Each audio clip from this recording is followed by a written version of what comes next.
of them a vocal critic of Theresa May's handling of Brexit. Let's have a listen in.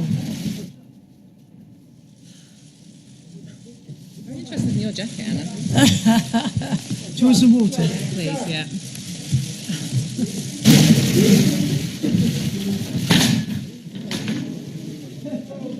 Excuse me, not in the back, please. Not in the back.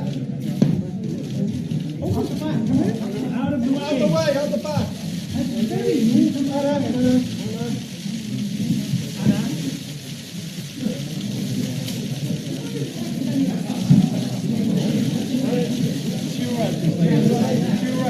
We're really seeing, Naomi, a reshaping of British politics. Can you see the number of cameras there? There is a clear sense that this is something dramatic, something new.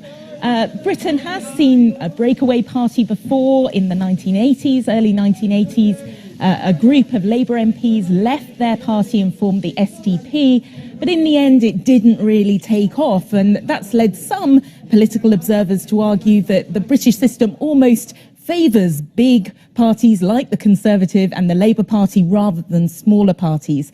This time, though, we do have the issue of Brexit, which, as we've seen, has had a dividing pattern across British politics. We are also in the age of social media, so it's a bit easier, I think, for a new grouping to get more publicity and support. And also, I think, as you can see, this party is very female. It also looks very young. Many of the Labour MPs are young, like Chuka Umunna. So there is potential, I think, for it to exploit an opening, really, in British politics in the centre ground. And, you know, we've got 7 or 8 from the Labour Party, 3 from the... Actually, I'm going to interrupt because we're about to hear them speak. Well, good afternoon, everyone. So nice, so many friends in the room. So you've met the Magnificent Seven. You probably heard last night about the Lone Ranger. So I guess that makes us the 3 amigos. My name is Heidi Allen, and I am very, very proud to be the Member of Parliament for South Cambridgeshire. I love my constituency. It is bursting with innovation and a desire to challenge the status quo. I love that my constituents want to share their talents and their discoveries to make the world a better place and to tackle inequalities. My constituents make my head and my heart fizz with possibilities. I want to feel that way in Westminster too. I am tired of feeling numb. So today, alongside my wonderful colleagues, I have resigned from the Conservative Party. It was the Tottenham riots in 2011 that stimulated my change in career. I was busy running my own manufacturing business. I had no political interest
whatsoever, and I never even thought about joining a political party. But watching the news night after night, it was as if Lord Kitchener was pointing his finger out of the screen at me. Your country needs you. That raw hunger to serve my country and to offer my skills and experience led me to the Conservative Party. I believed that under David Cameron and his big society, the party, like me, was ambitious for the country. It was challenging the nasty party image and proving that we could, in fact, be a party of both competence and compassion. So why, so often, too often, in the last 3 years, have I found myself going over the top, fighting for benevolence in our welfare system. The Department for Work and Pensions has had 6 Secretaries of State in 3 years. 6. You wouldn't run a business like that and expect it to succeed. So how can it possibly be acceptable when you are completely redesigning our welfare safety net? Particularly when that net is so vital, when we are at our lowest and when we need it most. Because those that rely on the net are people and not numbers. I shouldn't have to feel that the only option left open to me is to take a camera crew around the country to shine a devastating spotlight on poverty. It shouldn't be this hard. I believed I was part of a party who worked collaboratively, welcomed knowledge, and had the empathy to feel. But I have slowly but surely realised that I am not. I can no longer represent a government and a party who can't open their eyes to the suffering endured by the most vulnerable in society. Suffering which we have deepened whilst having the power to fix. The Conservatives were always recognised as the party of economic competence. But when we allowed a cabinet minister to say F business, and we have a Prime Minister bullied into submission by the ERG, and is now dragging the country and Parliament, kicking and screaming to the edge of a no-deal abyss, I'm done. I want to be part of something better. A party that people vote for because they want to, not because they feel they have to. But this afternoon I feel a mix of emotions. Apprehension, some sadness. I do worry about my relationships with good friends I've made in the Conservative Party. They know who they are. But do you know what I also feel, ladies and gentlemen? I feel excited. So excited, and in a way that I haven't felt since I was first elected, and a sense of liberation. Because the United Kingdom deserves better. I didn't leave my business to lower my professional standards and accept second best. I demand more from my party and more for my country. More competence, more collaboration, more expert analysis, more transparency, more care, and more fairness. It needs to push and shove and drive, not cower from its own shadow. It should attract the best minds, the biggest hearts, and the most effective communicators. We are prepared to dare to dream that this could be possible. But it's not going to happen if we sit idly by, nodding through policy and voting like sheep. If Brexit was a pained clarion call for change, then we hear it. Our parties have been unable to grasp the magnitude of the challenge and have no plan to respond, nor heal the divisions across our cities, our villages, and our dining tables. So we need to start again with a clean sheet. And as true centre ground MPs, sharing the same values as millions of our citizens, we have a responsibility to act. This week is the beginning. Once there were 7, and now there are 11. And at the last count, about 115,000 Twitter followers. So yes, we are putting our heads above the parapet, and we might fail. But isn't the prize worth fighting for? And I sense the country wants us to fight for it too. And I, for one, am prepared to give it everything I've got. And now, ladies and gentlemen, it gives me great pleasure to hand over to my very good friend, Dr. Sarah Wollaston.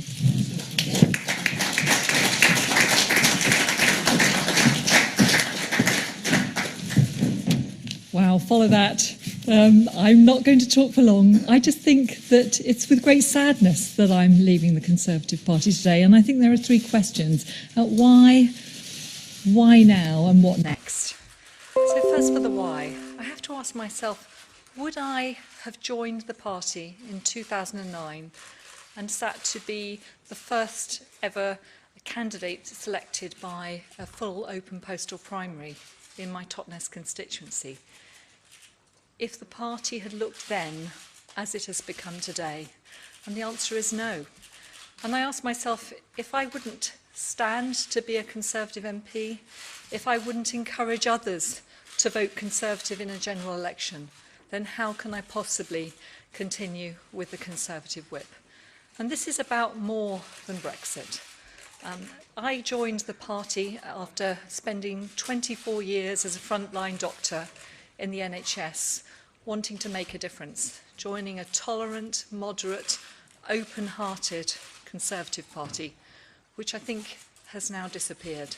I'm afraid the Prime Minister simply hasn't delivered on the pledge she made on the steps of Downing Street to tackle the burning injustices in our society. And I think that what we now see is that the party that was once the most trusted on the economy and on business is now marching us towards the cliff edge of a no-deal Brexit. I've been saying for weeks that if it became main party policy to deliver no deal, then I would have to leave. But I'm afraid there comes a point when running down the clock is in effect the same thing. And none of us are prepared to wait until our toes are at the cliff edge before we take a stand. And before we are prepared to say, if necessary, putting our careers on the line, to say, please change your mind, Prime Minister. This is not a binary choice between no deal and a poor deal. There is a third way, and that third way is to hand that decision back to the British people, to allow them to look at the evidence, to weigh up the prospect, the pros and the cons of the actual Brexit deal, as opposed to the fantasy promises that were made during the referendum campaign, to allow the public to weigh up the pros and cons and give their valid consent to this deal. So that's why today we're taking a stand and why we're doing it now. And we're proud that we're going to be part of the new independent group of MPs sitting together and hoping to fix our broken politics. Thank you very much.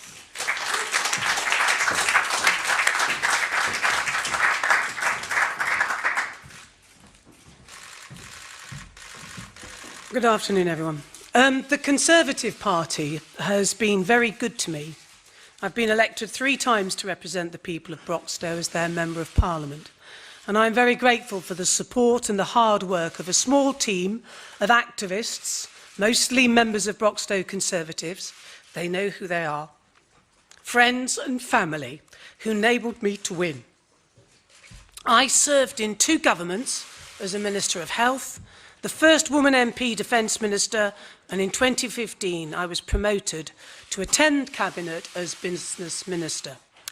I rejoined the party in 2002 to a welcome that warmed as the desperately needed modernisation of the Conservatives took shape. I was a single mother of 2 children. I'd worked in television as a reporter and a presenter, and then spent 16 years as a criminal barrister in my home city of Nottingham. You don't leave a political party that you've called home for many years without a great deal of thought and a considerable amount of heartache. And it is with a heavy heart that I've today resigned my membership of the Conservative Party. Last night, an old friend who I first met back in the 1970s, I can't tell you which year because it's so long ago I've forgotten, but in any event, we were both student members of Birmingham University Conservatives, and he sent me a text. Don't leave, he said. Stay and fight them. It's our party, from the Ken Clarke wing of the Tory party. The them of which he spoke are the right, the anti-EU wing of the Conservative Party. Yesterday, Sir John Major spoke about them, describing the more extreme of their number as zealots. He's called them far worse, but he correctly identified the hollowing out of traditional Tories in the membership of the Conservative Party. Well, as my friend, and he is my friend, Chuka Ramuna said on Monday, you don't join a political party to fight it, and you don't stay in it and skirmish in the margins when the truth is the battle is over and the other side has won. The right wing, the hardline anti-EU awkward squad that have destroyed every leader for the last 40 years are now running the Conservative Party from top to toe. They are the Conservative Party. Dear friends, and they are dear friends, now former colleagues, who share those one nation values and principles, will of course today deny it. But I believe in their heads and in their hearts, they know it's over. And the reason they know it's over is because we lost the referendum. And Brexit now defines and shapes the Conservative Party. Now, I'm a former criminal barrister, so I'm pretty much predisposed to evidence. And it's on the evidence that I say the Conservative Party is in the state it's in, and I suggest that evidence is overwhelming. After the Prime Minister lost her withdrawal agreement, she said she would reach out to build a consensus. Of course, she should have done that at the beginning of all of this, in the beginning of her premiership, not at the 11th hour. And in that spirit, the first people that she invited into number 10 were the ERG, the very people who just weeks beforehand had called a vote of no confidence in her leadership and had delighted in calling out her failings to any passing microphone on College Green. But mainstream Conservatives, with a fine record of loyalty, who'd served at the highest level in government, and I hope she'll forgive me for using her name, but people like Justin Greening, who'd rejected the deal for perfectly sensible reasons, are still waiting for a call. At a local level, and I don't include my association in this, though we have had our problems with infiltration, but overwhelmingly the majority of associations are being infiltrated by a nationally orchestrated entryism, blatantly designed to remove rebel MPs who they label traitors. Conservatives with the stature, the service and loyalty of Sir Nicholas Soames, Sir Oliver Letwin, the former party chair, Dame Caroline Spelman. They're being hounded and they're being pilloried. My friend Nick Bowles faces deselection, as do others. Some face motions of no confidence, and their only offence has been to support the Prime Minister's withdrawal agreement. And even though the party chairman is on the traitors list, he's failed to provide the firm political leadership that is demanded. The result of this blue kip, as Sarah has called it, and what we call the purple momentum, is that too many of our now former colleagues fear their associations more than they fear their electorate, the people they've been voted to represent. It's a form of tyranny. And it's ironic that Conservatives observe and condemn it in the Labour Party, but it's happening in their own party. And in the words of my other dear friend and my near neighbour, Chris Leslie, enough is enough. The shift to the right began shortly after Theresa May became leader. And notwithstanding her fine words on the steps of Downing Street, which, as Sarah says, we all three of us cheered, within a few months, the modernising reforms that had taken years to achieve were destroyed. Citizens of the world were cast out as citizens of nowhere. Remain voters marginalised and insulted as members of the liberal metropolitan elite. That didn't go down very well in places like Broxtowe amongst my Remain voters. And of course, the electorate gave their verdict in June 2017, when we lost over 30 Conservative MP colleagues in a truly disastrous general election campaign. And where are we now? Well, we're with EU citizens who've lived and contributed to this country for decades, being labelled as queue jumpers. One Nation Conservatives are pursuing a Brexit policy they don't believe in. And they know it will harm the economic prospects of this remarkable country and their own constituents. Others, like Sir John Major, bravely battle on, making the point that 63% of people in this country did not vote for Brexit, and even more did not vote for the no-deal Brexit that, unfortunately, Mrs May appears willing to deliver. But the decision to leave the Conservatives, as Heidi and Sarah have identified, is not all about Brexit. It's about facing the reality of British politics as it stands today and is set to continue unless we do our duty as elected representatives. You win in politics when you're with a team, and in that team with shared values and principles. And I believe mine are no longer welcome in the Conservative Party. I'm not leaving the Conservative Party. It's left us.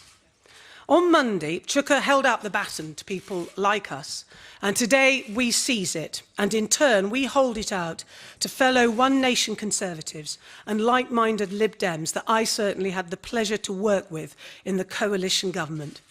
Please, come and join us.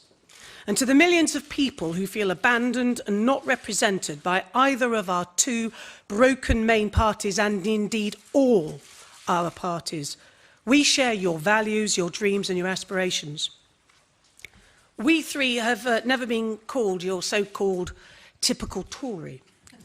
Like everyone, we're tired of labels, we're tired of tribalism, and we're tired of British politics being dominated from its extremes.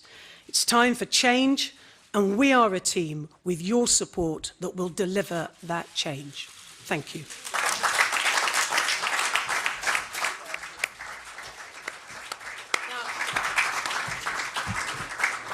Thanks, team. My job is to take the questions in the sense that I will MC them, and Heidi and Sarah will take the majority. That means Anna's going to answer them all. If anybody's, you know what it's like when I'm not great at these press conferences, but I try my best. Carolyn. Thank you very much. You mentioned some names: Ken Clark, Soames, Letwin, Bowles, others that you say share your frustration.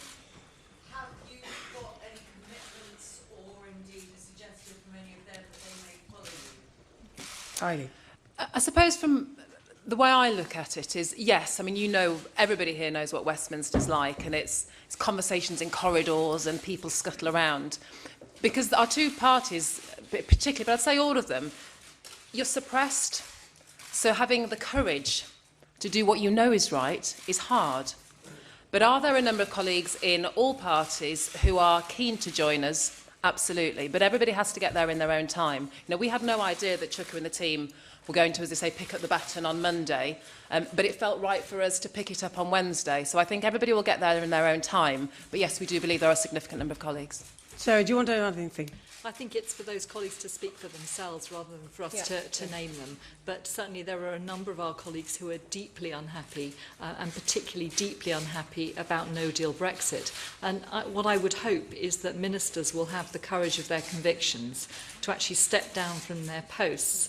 I'm not necessarily expecting them to join us here, but we do expect people to really stand up for what they know is right for this country and not allow no deal to go ahead. And nobody knew until 7 o'clock, I think it was last night, that Joan was going to come and join us, and we're deeply grateful for that, Joan. Nick, what? I'm just going to go down the line, but guys, there's a microphone. Oh, you've got it. I've got it. That's very naughty. Go on, give it to me. Nick Watt, BBC News 9. Anna Soubry, a few months ago, you said to me that Theresa May should sling the Brexiteers out of the Conservative Party. But today, the three of you have slung yourselves out of the Conservative Party.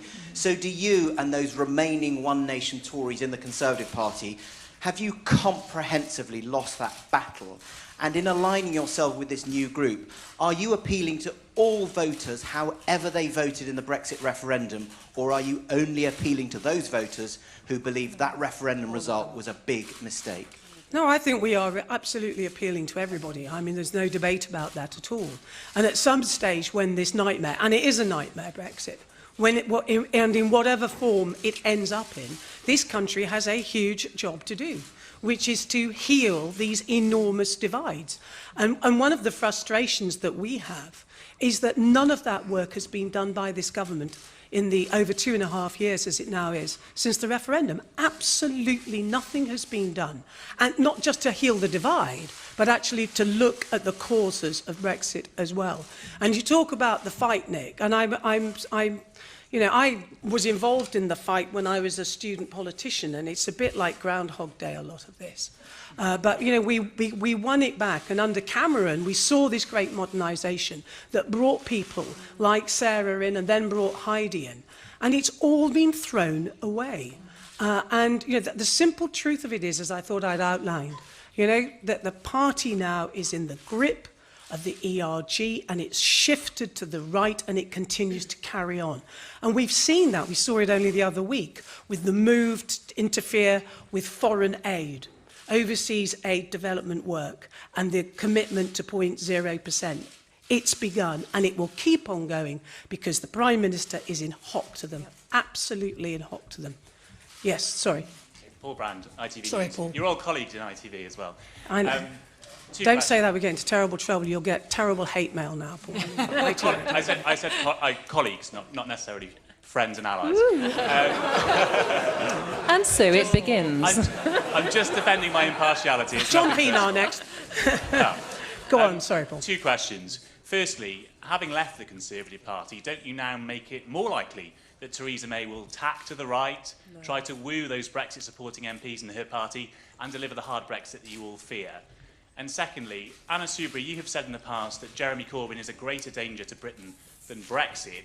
Are you really willing to vote with him now on a case-by-case basis in Parliament as independent, potentially strengthen his hand by attacking the Conservatives?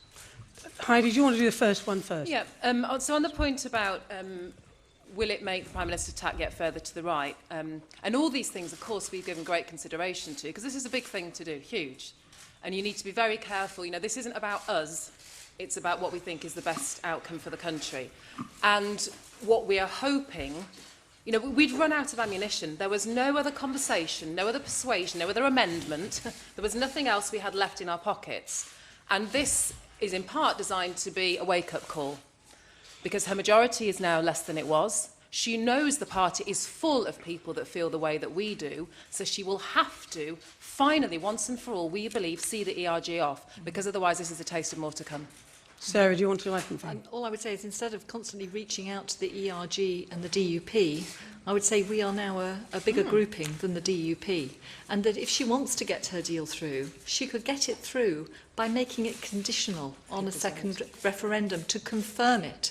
And so we will all be supporting Peter Kyle's amendment, and I hope that the Prime Minister will see that that is the best way to get her deal through, to make it conditional on the consent of the British people. And to answer your question, of course, this doesn't change any of the votes in Parliament on Brexit. Those votes remain absolutely the same. So it really doesn't change the arithmetic in Parliament in that respect, because we will continue, well, we won't be rebelling anymore, we will be with our new friends, and we will be following... Rather disappointing not to be rebels anymore. But, What do you mean vote for Jeremy? Quite well, we do vote. Look, hang on a moment. You know as well as anybody else. Of course there are times when we all come together and we all vote together. But so nothing has changed in that respect at all. John? Could I ask, why do you believe that such a small handful of MPs can really transform politics in the way that you say? And if I may, is a new party part of your plans? And if it is, do you accept that the odds and the political system are heavily against you succeeding? Heidi? In whatever order, yes, yes, yes and yes. They are against us. But you know what, we've got to try. We have got to try. It's so easy in this job to nod, go through the lobby, read your briefing, do as you're told. But that's not living. That's not representing people. That's not having this most important job to take responsibility very, very seriously. If we don't try, we are surrendering our country, and frankly, we don't deserve the job that we have. So if we have to be the ones that go over the top, then so be it. But this is the right thing. It's not about numbers. Sarah? And these are early days. We are not a political party. We came together recognising that we share values, and that over the coming weeks and months we'll be having conversations, and most importantly reaching out to the country to see what they would like from a new moderate centre ground party. So those are conversations that need to take place. It's very early days, but as Heidi has said and you have said, we know the odds are stacked against us, but we're determined to try. Yeah. Yes. Lewis Goodall from Sky News. I'm very struck that all of you have criticised the Prime Minister in quite visceral terms personally. How far do you think she is responsible for the rot in the Conservative Party at the moment? If she behaved differently, might you still be in the party? And secondly, if the government is as bad as you say it is, you've both all described, I think, that it's entrenched poverty in this country, making poverty worse. Why did you vote for it only a few weeks ago in a no-confidence motion? And if there were going to be another no-confidence motion, how would you vote in that motion? I'll just say two things. First of all, the Prime Minister had the opportunity, which she should have grasped as soon as she became leader, to reunite our country and to go for that soft, sensible Brexit, doing the right thing by the British economy and the right thing by the border between the Republic of Ireland and Northern Ireland. She had that opportunity and she didn't do it. She should have reached out, frankly. over the heads of the Labour front bench, and she should have built a consensus in Parliament. She positively chose not to do it. Instead, she put down red lines. She had a second opportunity after the general election, which we lost, as I described. And again, she didn't use that opportunity to rub out the red lines to build a consensus. And those have been two very serious failings on her part, and we've ended up now in this terrible mess where with just, how many hours was it? 900 hours? At 11 o'clock this morning, it was 900 hours to Brexit. And look at the mess we're in. If there were another no confidence motion, would it be guaranteed you might not vote for the government? The reason that we supported and voted in favour of this government continuing is because the last thing that this country wants or needs is a general election. The thing that this country does need is a people's vote on Brexit, because it is the only way through the mess, to take it back to the British people. That's the only thing that we need. I didn't know if Sarah wanted... Are you all right? Well, I just think it's a great pity that the only red line that wasn't put down was the red line over the cliff. And we feel very strongly that no responsible government could or should inflict the kind of pain and harm that they know would be inflicted by that option. So we're deeply disappointed that there's been red lines everywhere except where it should have been. Theo. Can I just ask to each of you, did anybody within the party try and persuade you to stay within the party, either the chairman, Brandon Lewis, or the Prime Minister, Theresa May? And just supposing, in your view, Brexit does go well, could you foresee circumstances where you might reapply to join the Conservative Party? No and no. I had one cabinet minister drop me a text last night, because you guys were just putting it out there a bit soon, to be honest, and the rumours were rife. Who tried to convince me not to, but nothing from the Prime Minister, the Chief Whip, my own whip, nothing at all. And no, I would not rejoin the Tory party. All I would say is I've had many wonderful friends in the Conservative Party, and many of them have sent me very supportive messages asking us not to leave. Yeah. But I've had no contact from the Prime Minister's office and none from the Whip's office either. So I don't think any effort has ever been made to reach out to those of us who are in the moderate centre ground of the party. Right, I'm being strictly told 5 minutes. Go on, Andy, sorry. Andy Bell, 5 News. Wouldn't the honourable thing be now, though, to resign and fight by-elections, all of you? And after all, if you think the country is crying out for this, wouldn't a victory be the most extraordinary validation of what you've all been doing? I suppose from my point of view, I mean, Anna's already touched on this partly in terms of the last thing the country needs right now is a general election or any kind of by-election. I agree with that. But I think the other 2 points, you know, as Anna eloquently put, we haven't changed. What we stood on our values, our own leaflets, our own campaigning when we stood in 2017, none of that has changed. There are big chunks of the manifesto that haven't been delivered, but everything that we promised hasn't changed. But the other big thing that people need to remember, this is what the big parties do. Yes. They want to crush the birth of democracy. They want to crush people like us trying to change things for this country. And this is the game, of course, that they will play. But we're better than that, and we think our constituents in the country deserve better than that. Right, Gary at the back. Not at the back. We're going to go down this line. Thank you very much. Gary Gibbon, Channel 4 News. Each of you talked a bit about the things you thought were wrong with the Tory party, and suggesting that it had gone bad very recently. There'll be a lot of people, Labour MPs included, who are thinking of joining this group, who actually think the Tory party did a lot of bad things for a lot of years, and they would include in that welfare changes, austerity. Do you regret a lot of that, or is that what you define as economic competence? I believe that we did the right thing in the coalition government in particular. I think the coalition government, which I served in, did a marvellous job. And one of the reasons it did that is because it was two parties working together. And one of the mistakes that David Cameron made, and he made many, but he had the opportunity in that time between 2010 and 2015 basically to see off this right wing, this anti-EU group of people who'd bedeviled the party, as I say, for decades, and reach out to those members of the Lib Dems who clearly were, if you like, orange Tories, but who shared, again, same principles, the same values. And that was a mistake. We should have used that opportunity. And for sure, we wouldn't have found ourselves up in the position whereby we put in a manifesto that we would have an EU referendum in order to satisfy this right-wing extreme in our party. And Chancellorship a good thing? Sorry? The George Osborne Chancellorship was a good thing. My view is that An awful lot Osborne... of people thinking of joining this gang. No, I have to... the other direction. I have to say, I think the things that we did to the economy were absolutely necessary at the time. I don't have a problem with that.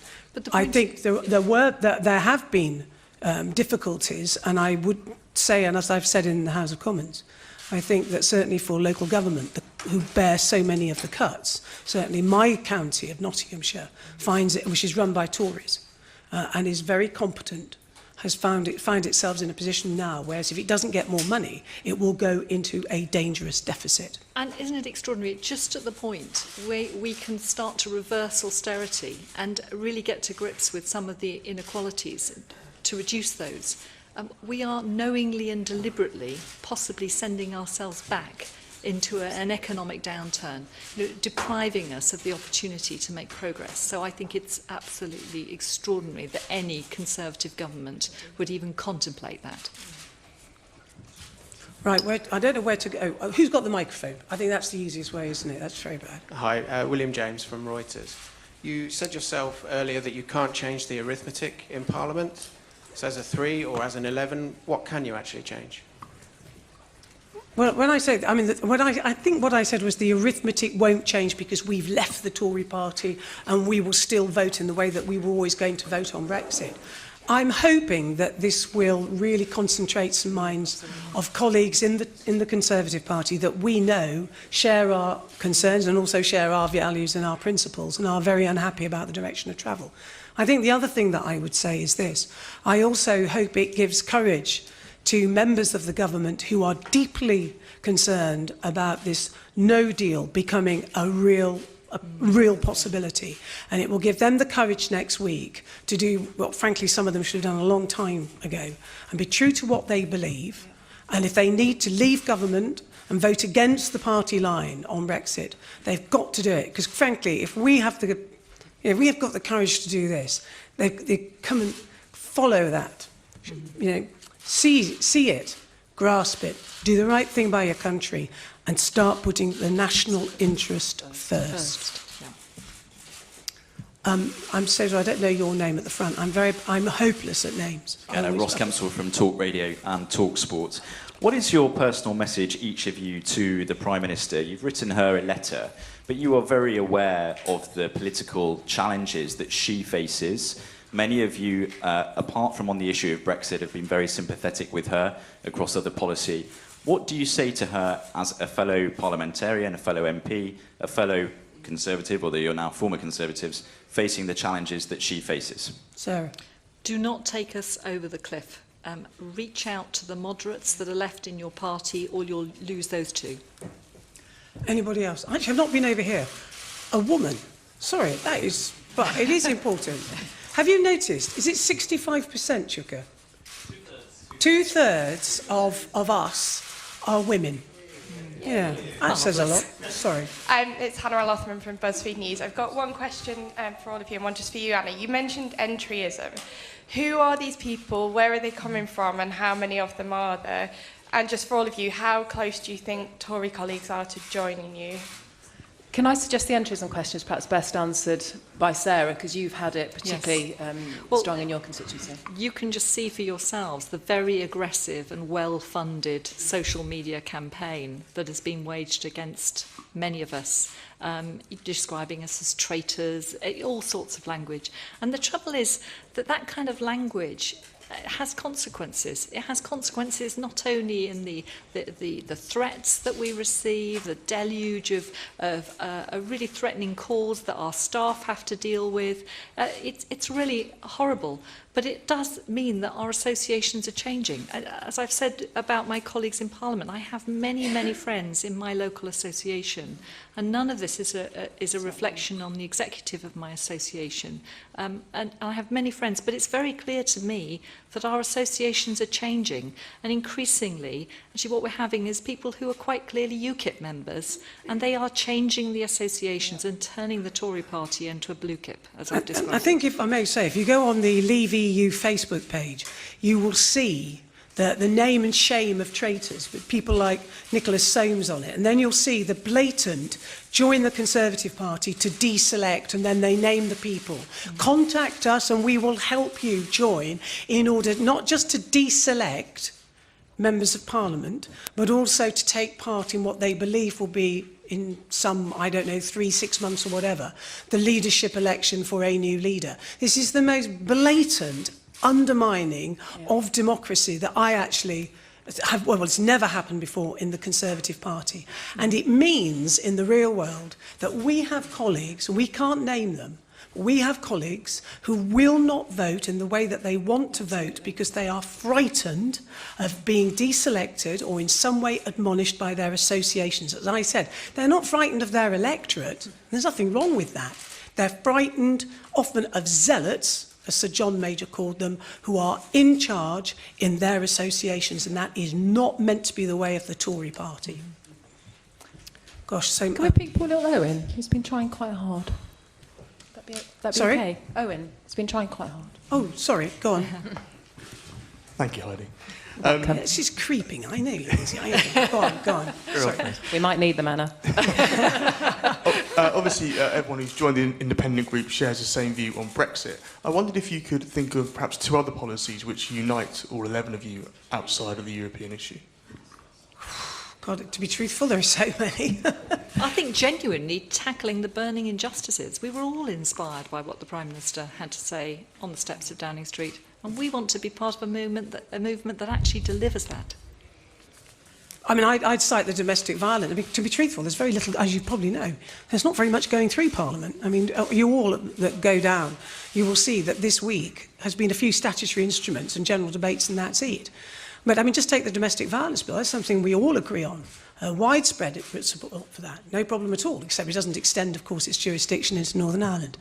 I wonder why that would be. Because there's a problem, as we know, of abortion, the lack of human rights for women in Northern Ireland, and the only reason that the government has not extended the jurisdiction as it should do is because it's in hock to the DUP. I think if I can just finish on that point, I think the thing that's startling and reflective of real life, actually, and that's why I think, small though we are, we do have a chance of succeeding, that we're just normal people with values. The policy part comes secondary. People first, politicians second. And that how is the vast, you don't talk to your friends in the pub about what do you think about the social care policy then. It's, how's your gran doing?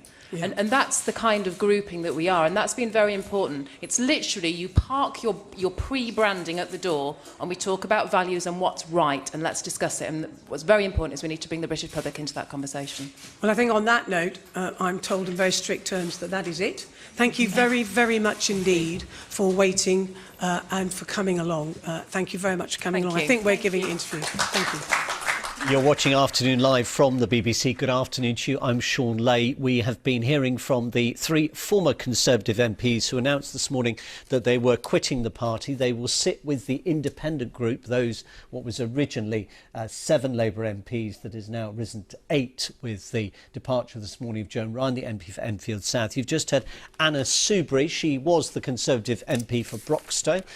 She won her seat back in 2010, although she'd been an activist in the Conservative Party for many years before that. And then 2 of those who came in as part of David Cameron's attempts to broaden the Conservative Party. They were selected under what were called open primaries. It meant you didn't have to be active in the Tory Party and on the candidates list to put your name forward. Heidi Allen in Cambridgeshire South, she won in 2015, and Sarah Wollaston, Dr. Sarah Wollaston, former GP or former practicing GP, obviously a full-time politician in recent years, she won the seat of Totnes in South Devon in 2010.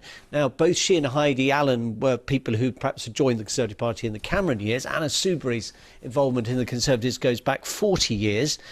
She was actually one of the only Tories on the National Union of Students executive back in the 70s, and obviously she had a career in broadcasting with ITV for some years, as well as a barrister.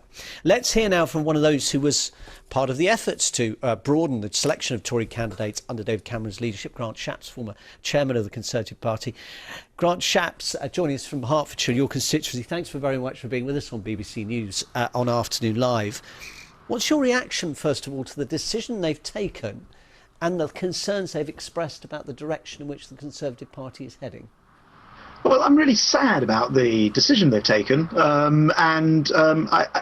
think what they've probably done is really confuse two different things. Well, first of all, people have different views, obviously, on the biggest issue of the day, Brexit, and that includes all of us, all of our constituents, and their constituents as well. So that's on the one hand. On the other hand, they've then sort of twisted that to talk about, the values of other colleagues, particularly those who are themselves the leavers, what's called the European Research Group, the ERG group. And I think they're wrong to put both of those things together. It's perfectly right and proper that people have different views on Brexit. That's what the country did, let's face it. And we shouldn't chastise colleagues whether they're for or against leaving Europe. And that, to me, is a completely separate issue to whether the party is mainstream, moderate, in favour, as it were, of a modern Britain. And actually, that's where I think their misjudgment lies. So you would agree with them that Brexit has had an impact on how the Conservative Party operates?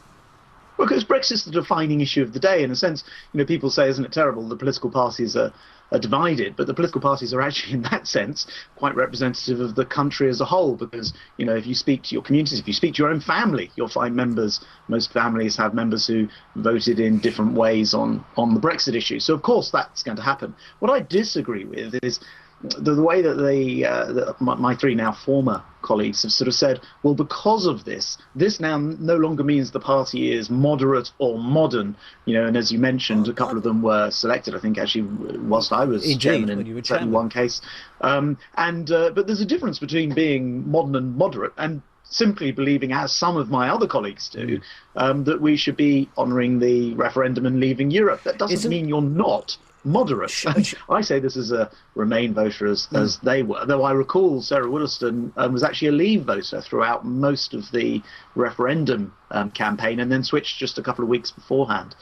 So, it's perfectly proper and right to have different views. I think they've been great MPs. I really regret them coming to the wrong conclusions about this, though. Isn't the point they're making, though, that one of the effects of Brexit has been to accelerate a kind of polarising aspect to politics, and that has been felt in the Conservative Party. Whereas once the party was a place where they felt you could have different views, now if you have different views, you get hounded, you get attempts to deselect you. As Anna Soubry was saying, Sarah Wollaston was saying, people send messages saying, come and join this party to get rid of a particular candidate. And that didn't used to be how it operated. I mean, in the old Edmund Burke thing, was the great philosopher of conservatism back in the end of the 18th century used to say, I owe you my judgment. So in other words, the Tories didn't choose people who would just vote a particular way. They chose people and then they gave them the freedom to make their own judgment. That's right. I was answering some constituents who came to visit at Parliament last week, whether you should come to Parliament and represent your constituents' views or your own views. And of course, as you've mentioned, that great philosopher, really, Edmund Burke, said you go as a representative. You're there to come to your own judgments and then allow people to judge you in the round. And they're saying they're not able to do that anymore. Yeah, but look, we as politicians, I know I've been party chairman. I've probably been at the end of more abuse than most. That is just what happens in politics. I don't think we can run away with it. It's deplorable if people are going over the top and writing abusive things. Everybody should deplore that in politics. I don't accept that having a different point of view or even thinking that somebody else should represent a seat is an abusive view. That's perfectly normal in politics. We're all there to represent our constituents, and it's up to the local parties to decide who who to pick. I don't agree in hounding people out, but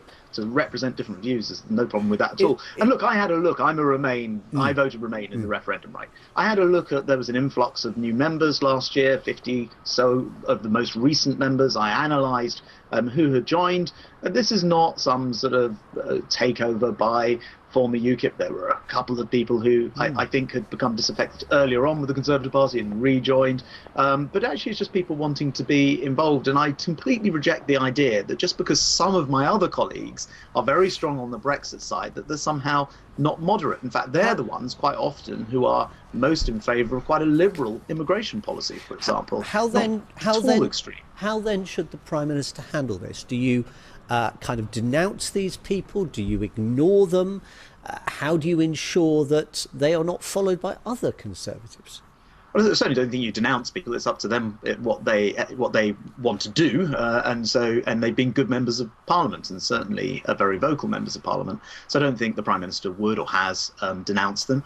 Obviously, it's in the interests of the Prime Minister, indeed the whole Conservative Party. In fact, I think the whole country, that we don't see some sort of huge splintering. We've got a massive job to do this next few weeks to see if we can get some kind of deal through on the Brexit front. And doing things like splintering off, then turning it into a wider issue and saying it's because the party's no longer centre ground.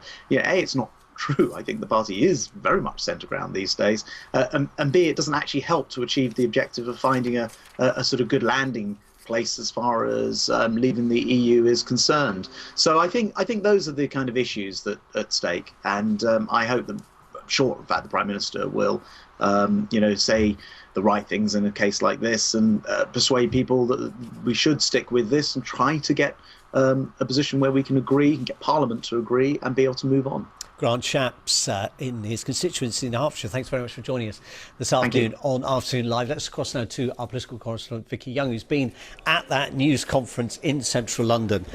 Well, Vicky, what did you make of that? Well, I think it's been interesting this week, hasn't it? We had it on Monday and then we had it today. These are MPs who have just left their political parties and speaking out, they would say, speaking the truth about the state that they feel that their former party is in. And I think it's just very unusual to hear MPs saying very strident and very critical things about a party that they've only just left. So I think it's the honesty, if you like, that is striking, sitting there listening to them. Now, what's interesting, of course, about this group of now 11 MPs in the longer term is whether they are more than a disparate group, if you like, of independent MPs who at the moment are joined together really because they are against Brexit. Now, will they ever be more than that, I think, is the crucial question here. At the moment, that's the thing that they all agree on. Now, Heidi Allen talked about universal credit. That's one of the issues she has campaigned on and voted against the government on several times. But I think in the longer term, especially if the Prime Minister were somehow able to get a deal that she can bring back and maybe get through Parliament, if that were to happen, does that just pull the rug from underneath this group before it even gets started? But they were honest too about their chances of success. Of course, they're not even a party yet, they're just a grouping, saying that yes, the odds were against them, but they just felt that they had to try. And what has been the reaction? You're in a much better position to gauge this than many people will be, because you kind of live and breathe the atmosphere at Westminster. What's been the reaction of other Conservatives to this? Is there anger? Is there kind of regret? Is there much unease about the path they've chosen? I think it's been quite interesting, and probably in comparison maybe to what happened with the Labour defectors. One minister said to me that they felt that actually the party had behaved quite well in their response. You know, you had quite supportive tweets from people that you might not expect, but also some friendly tweets from other ministers, for example, who do agree with this group on Brexit. And, you know, one minister said to me, look, these are my friends. I'm very, very upset about it. But they do understand why they have felt the need to go. And I think Anna Soubry saying there in no uncertain terms that she feels that the fight is over in the Conservative Party, because she says that the right wing of the party, they're known as the ERG, the European Reform Group, particularly when it comes to Brexit, she feels that they have won. She says the battle is over, they have won, they now dominate and rule the party. And I think The agreement that Theresa May has got with the DUP hasn't helped. I don't think there are many in that room that we've just heard from who would agree with much that the DUP agree with. So there's that as well that has fed into all of this. But I think it's a tone and a feeling of regret mostly from other Conservatives, because no one really knows where this is going. They just don't know where this will end. Heidi Allen saying this is just the beginning. Just to let you know, the noise is because there's a photo opportunity going on. You can see all the photographers and cameras there. Those 3 MPs have just come out with all of the other Labour MPs who defected on Monday and last night. So all 11 of them standing there, having their photos taken. A lot of interest, as you would imagine now. And they were making the point that they are now bigger than the DUP grouping. There are more of them than there are of the DUP. Whether they can do anything with those numbers, though, is another question. And, of course, everyone wondering whether there will be more defections. Our Chief Political Correspondent Vicky Young there at Westminster among the noise of that news conference and event. We will, of course, hear more from Vicky throughout the course of the afternoon. Let's talk now to Joe Twyman, Director, Delta Poll, who's with me in the studio. Joe, the question for them really now is kind of where next. It's not so much about how you get, whether you get more MPs leaving their parties. It's what they do with that and whether there is anything they can catalyse in terms of popular mood that could turn them into something more than a bunch of disaffected politicians who leave one party, get a bit of publicity and then disappear into the political wilderness. That's right. Everyone has been talking about the history of the SDP during the 1980s and how that shone very brightly, more than 50% in one poll actually, and then subsequently collapsed. There are differences this time around. Firstly, people do not trust politicians in the way that they once did. That has reduced. There's less deference. Exactly, that's reduced significantly since the 1980s. The loyalty that people have to their parties has reduced significantly since the 1980s, and crucially, Brexit. That casts a shadow over all of this. And so, could this group succeed? Well, the first stage was they needed to get some Conservatives on board. Now they need more MPs, but they also need public opinion to fall behind them. And it's probably too early to judge what the public reaction is to this. But in terms of the trend of polling, what is the kind of broad view among voters, their kind of sense of loyalty, if you like, towards the obvious example, Conservative and Labour? And Lib Dems have become kind of hit by what happened when they were in government, but particularly the Conservative Labour, who after all have been the two big blocks in our system for over 100, well, best part of 100 years. Yes, and now in polls they get around 80% of the vote. So they're still solidly there. Well, but they get people supporting them, but do they really emotionally connect with them in the way that they once did? I would argue not. And when you ask people who would make the best Prime Minister and force the choice between Jeremy Corbyn and Theresa May, quite often the winner is don't know in that two-horse race. And so there's definitely room there. Around about a third of Conservative Remainers believe that Theresa May is doing a bad job. Around about a third of Labour Remainers believe that Jeremy Corbyn is doing a bad job. Now, you add those two groups together, you get about 10% of the population. You're not going to win an election on that. But it could make a difference in certain constituencies. And that could, of course, begin to be the foundation for more growth. The SDP, and then they formed an electoral alliance with the Liberals, but at that stage they were separate parties, used to argue that their best hope was to do a decent showing the next general election, and there would be enough of them to kind of influence politics. In a sense, now they can influence politics because the Conservatives don't have a majority. But 38 years ago, when people left the SDP, in the end, the electoral system did for them. They got, 2% less of the vote than Labour. Labour got 200 MPs, and they got, 20-odd MPs. Is that still the danger? 700,000 votes was the difference between the SDP and the SDP alliance and Labour in 1983, and yet the difference was 3 figures in terms of seats. They have to overcome that, and it's extraordinarily difficult. I would imagine in the short term, the emphasis has to be on getting influence at the dispatch box rather than getting influence at the ballot box. And so using those MPs they have, hoping to get more to become a formidable electoral bloc in Parliament in what is a very, very close House of Commons. There's more media now, which means there are lots of ways they can get their message across that wasn't open to the founders of the SDP. You know, they were reliant on nightly television news bulletins, radio and kind of newspapers appearing once a day.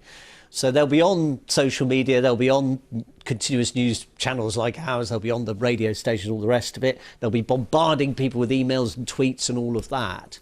How do you catalyse that, though? Is there any evidence in a world where we appear to lose interest in things very quickly as much as we take them up, that you can sustain that? Well, sustaining it is difficult. Firstly, you need people that can perform in front of the camera, and that has already proved to be, if not certain, then a bit of a wobble for some members of the independent group. But also, realistically, if you want to really catalyse on this, you've got to play the game of modern politics, and that means you need a leader. Now, Chukwuemeka has been sort of almost coronated as the de facto leader, but would he actually be the best person? Do they need somebody else? That remains to be seen. And all of this, of course, could change massively over the next few days. This is a hugely fluid situation, and so what we're discussing now could be rendered irrelevant in the next few days, or indeed could become all important. We just don't know at the moment. I hesitate to use the word because it's used by a group that is active for Jeremy Corbyn, but in a sense they need to find momentum for them, a momentum of their own, a kind of presence that's much wider than a relatively small group of parliamentarians. Yes, momentum is hugely important in politics, and they've been able to maintain that so far with the launch at the beginning of the week and now new MPs in the middle of the week. Can they finish strongly in the end of the week? And if it goes into next week and they haven't got any more MPs, will that be a stumbling block? Possibly, but it's really early to say. And really, we can look to history, we can look to the polls, but this is uncharted territory. I'm sure they have been looking at polling, and you know, this is a decision, if you ever talk to, and I've talked to a lot of defectors over the years, particularly people who are SDP veterans, they talk about agonising, talk about long and hard, they talk about the trauma of leaving friends and family and all the rest of it. Some of them have been in parties. I think Subi's been in the Tory party for 40 years, same with Mike Gapes in the Labour Party, nearly 50 years. But what is the kind of hard-headed calculation do you think they will have needed to make about whether they can turn this into something that, as they say, will change politics? I think the calculation they're making is, can they influence the House of Commons around a Brexit vote? That is the immediate short-term impact that they hope to achieve. If they can achieve that, they can use that as the basis, as the foundation for growth further down the line. But the first and foremost priority for everyone involved, and as you mentioned, this covers a whole range of different views and opinions, their first priority is Brexit. Whether that's a second referendum, whether that's an end to Brexit entirely, whether that's staying in the common market, that remains to be seen. But they want to hold the balance of power when it comes to that decision. Joe Twine, Director of Delspol, fascinating stuff. I know we're going to be talking to you again in the days and weeks ahead. For now, thanks very much for being with us. You're watching Afternoon Live, and let me bring you an update on the big story of the day, really, which is defections from the Conservative Party at Westminster to join the new independent group of MPs. 3 Conservatives, Anna Soubry, the MP for Broxtowe, Heidi Allen, the MP for Cambridgeshire South, and Sarah Wollaston, the MP for Totnes in Devon, have all left, and they have said basically that they think the Conservatives have been infiltrated by anti-EU campaigners. They believe what they call the tolerant, moderate, open-hearted party has disappeared, and they've urged the Prime Minister to listen more to them as a group, since there are 11 of them now, than to the DUP. And indeed, they're pointing out that they're now bigger than the parliamentary party of the Liberal Democrats, if they turn into a party rather than remaining a collection of like-minded independents. Let's see if we can talk now to our political correspondent Vicky Young. We're seeing pictures, these were earlier as they arrived at the news conference, accompanied by their former Labour colleagues. Let's talk now to our chief political correspondent Vicky Young, who is back at that news conference, and she has with her one of those MPs who has left the Conservative Party today. Vicky. Yeah, that's right. I have Sarah Wollaston with me until, well, a few hours ago, a Conservative MP, but no longer. Just first of all, tell me, what is your overriding feeling at the moment, having made this pretty momentous step? Well, of course, it's been a really difficult decision, but I think it's absolutely the right thing to do. And I think I had to ask myself 3 questions. Would I now be joining the Conservative Party in 2009 if it had looked like it looks today? And I'm afraid the answer is no. I think it has changed. It's moved to the right, being drawn and driven by the demands of the ERG and the DUP and UKIP entryism. And I'm afraid it's just simply not tackling many of the really important issues that the Prime Minister pledged to tackle on the steps of Downing Street.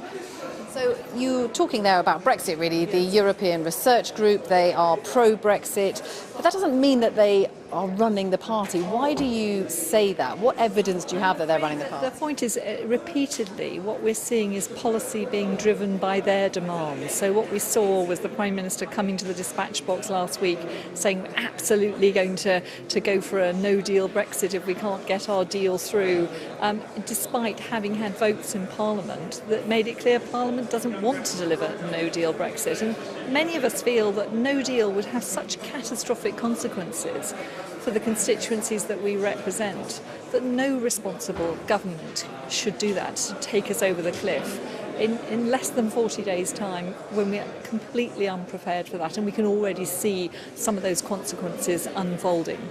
Do you think that this group now of 11 MPs can be more than just a disparate collection of MPs who are very angry about the party they used to belong to? Can you be more than that? It's not just about that. This is a group of people that have spent time talking to each other over how can we fix the chaos of Brexit. So we've been having conversations around that, and being in rooms with people you realise share your values, because that's what this is all about. It's being driven by values, and so we hope over time that we will be able to develop a new political party, but that's the next step. This is very early days.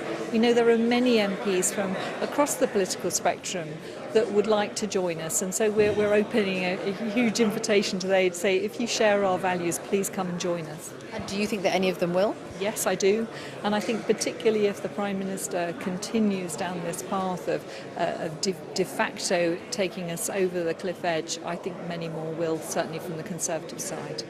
If, though, the Prime Minister came back with a deal and it were to get through Parliament in the next 2 or 3 weeks, where does that leave this group? Doesn't this pull the rug from underneath? Well, this is about far more than just Brexit, and I think that's something that we've set out today. It isn't just driven by Brexit, it's driven by the direction that the Conservative Party is heading in a direction where we feel it no longer fits with the values that we stood on as members of Parliament. And of course what we've seen on the Labour side is the Labour Party being driven to a really extreme fringe, and the issues around anti-Semitism that have poisoned the party to the core, and many Labour MPs I know in their heart of hearts know that they can't retrieve that situation with the Labour Party, and we hope that they'll join us too.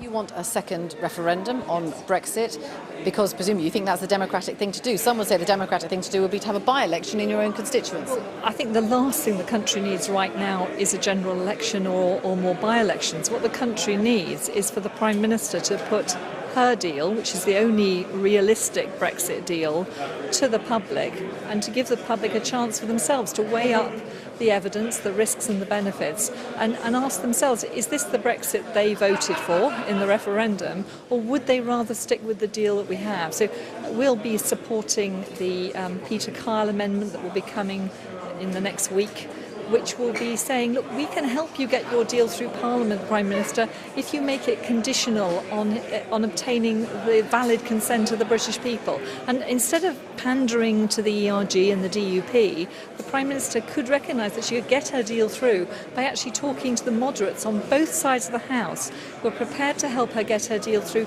but only if she makes it conditional on that valid consent. But isn't it right that the Prime Minister is listening to those Brexiteers in her party? You all stood on manifestos which said that you agreed with leaving the EU. We didn't agree with a hard Brexit, and we didn't agree with a bad deal. And that's the point here. We were promised a great deal. If you remember all those promises about deals being ready, the second after midnight, that Britain would hold all the cards, all those unrealistic promises, instead of actually setting out very clearly to people that there would be trade-offs and compromises.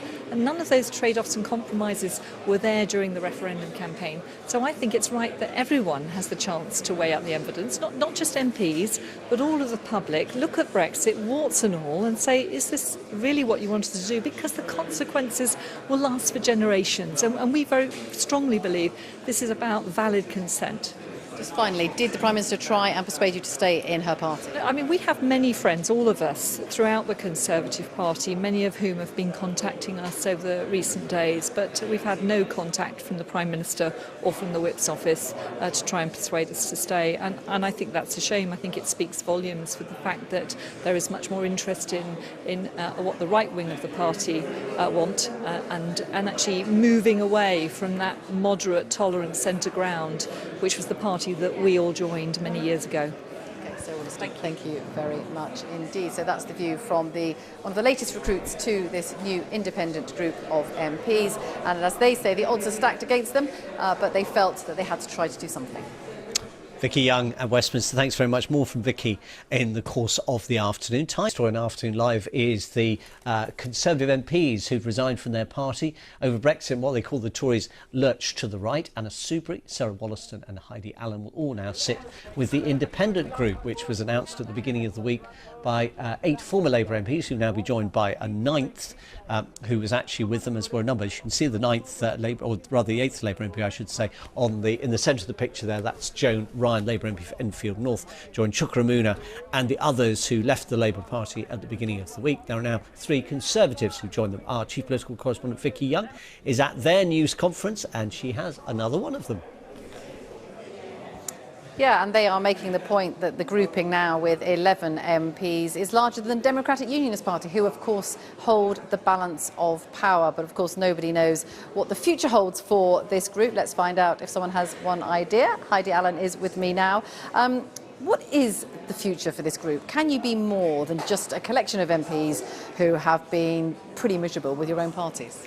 I mean, today, Monday and today are the beginning, really. And, of course we want to grow, and there's a real sense that we will. But right now it's about understanding what the country wants. Certainly early suggestions and the response we've had that people are absolutely crying out for this. But we need to wait for more colleagues to join us, which I'm sure will happen in the coming weeks. And we want to grow in strength and strength from there. It does feel that this mainly what ties you together is being against Brexit. Is it about more than that? It is very much more than that. I mean, that is clearly what has brought us together, because this moment of national crisis, which has broken all the existing rules of who you talk to, who you don't talk to, because we've come together, clinging to the driftwood, if you like, as sensible MPs who want to ensure we don't fall off the edge of the cliff with no deal. And whilst we've been going through that process, we found ourselves thinking, you know what, we kind of agree about the same things. So yes, this is very much bigger than Brexit. Lots of debate still to be had about different policy areas, but we start with the same values. And that's what people out there are like, actually. People aren't born with a rosette on. They're born with a set of values very much in the centre ground. Don't you need a leader for a start? And we will have a leader at some point. It's very early days. We didn't expect to have Joan join us last night. We, as 3 Conservatives this morning, didn't know on Monday that the rest of the Labour group were going to go. So I think we will get together in the next few days and come together as a group and start to put some structure around it. But right now it's just very exciting that so many of us have joined so quickly. Some will say that there's a certain amount of hypocrisy here. You're all campaigning for another referendum when it comes to Brexit. You think that's the democratic thing to do, and yet you're not willing to have by-elections to allow your own voters to give their verdict on what you've done, which is, of course, a huge decision. Yeah, and it's something that all of us have given a lot of thought to, because you don't do this sort of thing flippantly. But I suppose the point, every single one of us have looked at ourselves in the mirror and thought, well, I haven't changed what I was campaigning for in the election, the things I did and didn't support about my own party's manifesto, how I spoke to my constituents about Europe, for example. None of that has changed. It's the fact that our party, particularly on the Conservative side regarding Brexit, has been pulled away from us so rapidly that we are, the party's left us rather than the other way around. And the other big thing as well, we're really conscious, if we want to genuinely, as a group, change politics, really clean it up and offer the electorate something different, that's what the big parties are going to do. They're going to force us into by-elections before we're ready to suppress anything new being born. And we have to be really alert to that, because this is an opportunity to create something better. But isn't Theresa May right to speak and consult with the European Research Group? They are pro-Brexit, but there are a large number in your own party. What is wrong with her speaking to them? I mean, your manifesto talked about leaving the EU. There's absolutely nothing wrong with her talking to them, but she should be talking to all of us. And that's been, I think, really the moment of the penny dropping for us, that none of us who represent Remain constituencies or have been pushing and suggesting a people's vote might be a good solution, none of us. Justine Greening, a recent ex-cabinet minister, has not been asked by the Prime Minister for her opinion. And that just tells us that it's not about her just listening to the ERG, she is controlled by the ERG. And our values and our thoughts and the worries and concerns of our constituents are no longer relevant to her. you, of course, leaving the Conservative Party, if there were to be a leadership contest, for example, your votes now, of course, would not be there. You would not have any right, any say over that. Aren't you abandoning the fight? That's what some of your other colleagues would feel, that you should have stayed in and fought for what you think is the right direction for the Conservative Party. And had we left to join the independent group a year ago, I would have said yes, fair question. But the point is we have all been trying relentlessly. In fact, I forget which minister, I think or ex-minister, it might have been Oliver Letwin, I forget, one of our senior colleagues just recently said they see no evidence whatsoever of the Prime Minister changing course. Our voices are completely unheard and remain unheard. We have stayed for as long as we can, kept trying, repeatedly to get the Prime Minister to listen to a different type of Brexit option that the House, I suspect, would coalesce around, a softer one, but she's repeatedly refused to do that. And how many times do you do that before you say, you know what, I'm wasting my time here, the country deserves something better, so I need to act responsibility and do something different.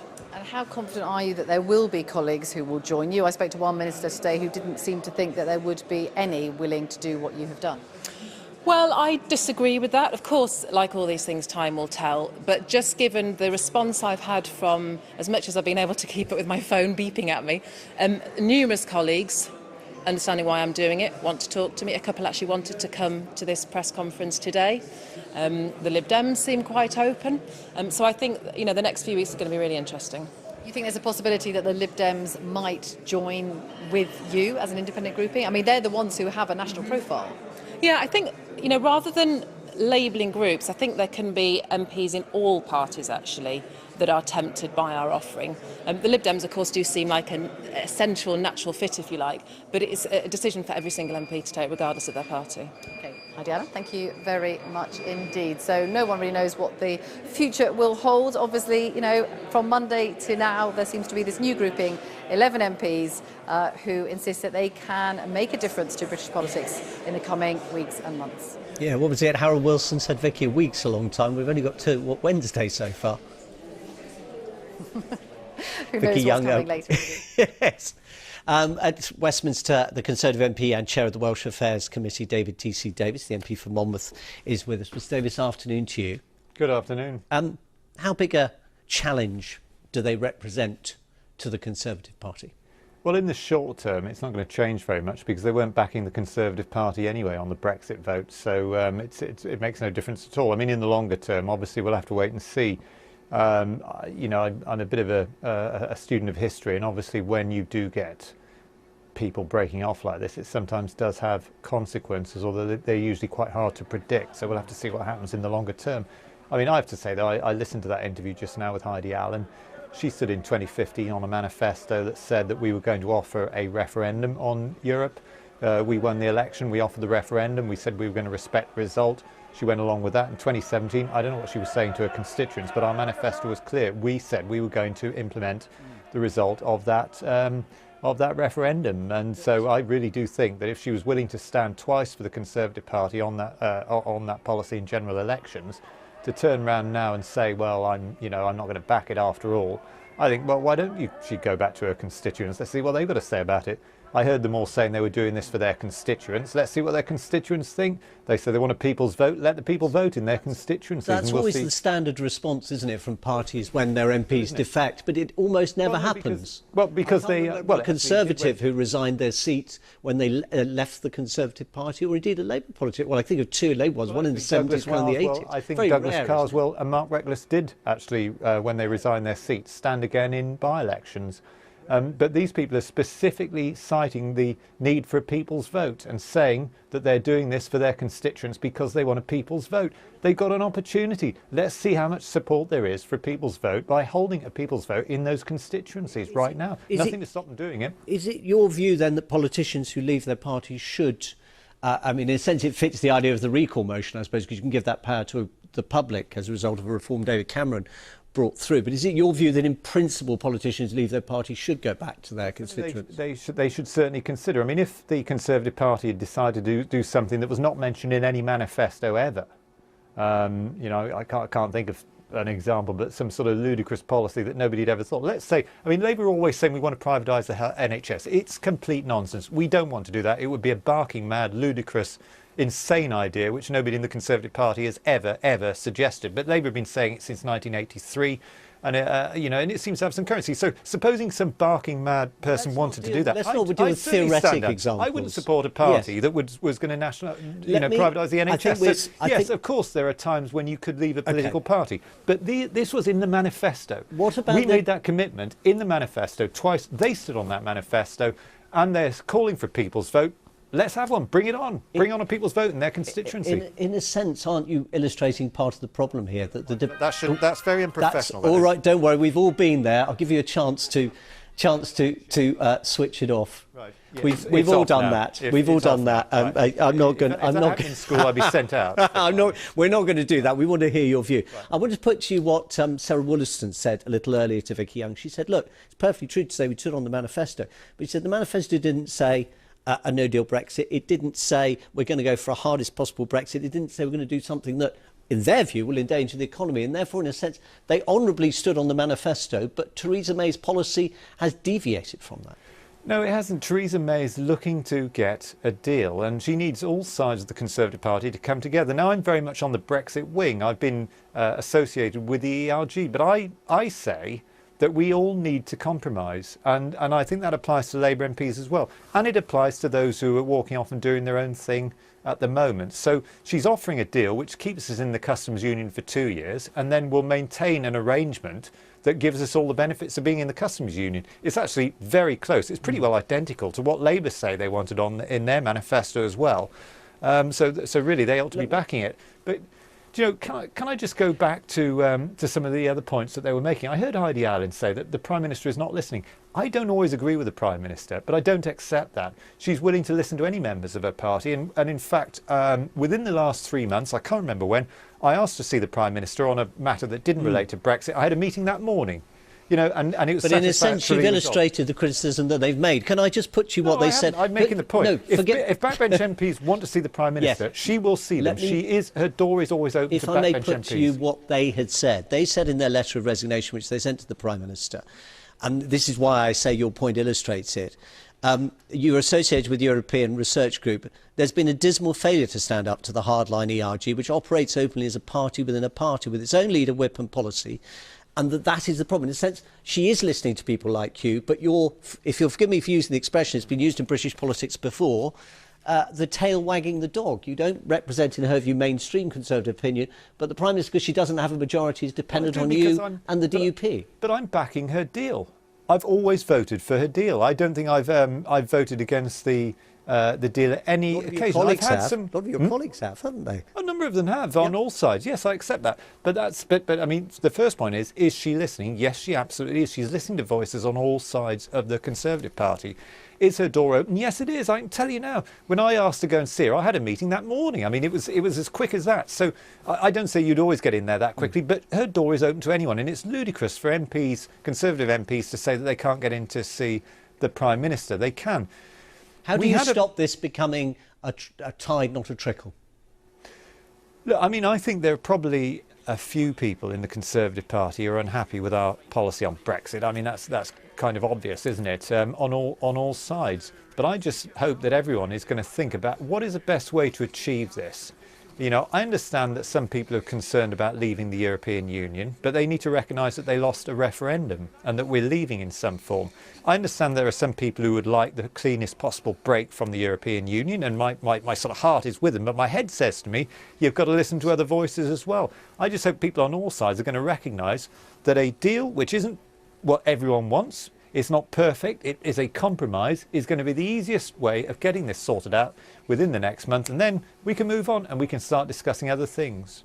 Now there's a tempting thought. David Davis, MP for Monmouth, thank you very much for being with us here on Afternoon Live. Now we will pause there from the politics. Plenty more, don't worry, after 3. Let's go to somewhere a little more relaxing, a location made famous by the Leonardo DiCaprio film The Beach. But as Maya Bay in Thailand became a tourist spot visited by thousands every day, the environment suffered terrible damage. Last autumn, the beach was closed indefinitely. Jonathan Head has been to see how this fragile marine community is recovering. From the air, its beauty is breathtaking. sheer limestone towers soaring out of an impossibly turquoise sea. A landscape so dazzling it starred in a Hollywood movie. But the movie brought fame and popularity, so that the famous beach began to be crushed under the weight of visitors numbering thousands each day. Before we cross the Maya Bay, sometimes there are more than 200 boats inside the bay, the small bay that you see, and there is not look like a bay, it look like a floating market or something like that. They disturb the sand area, some of them anchoring in the coral. So all of that make the coral in Maya Bay in a very serious condition. We followed a team from the National Parks Department who'd come to see how well the marine life is recovering. So we're about to go into the water here at Maya Bay. This is Kun Song. He's one of the divers who's checking on the health of the coral that they've replanted here ever since they shut it down.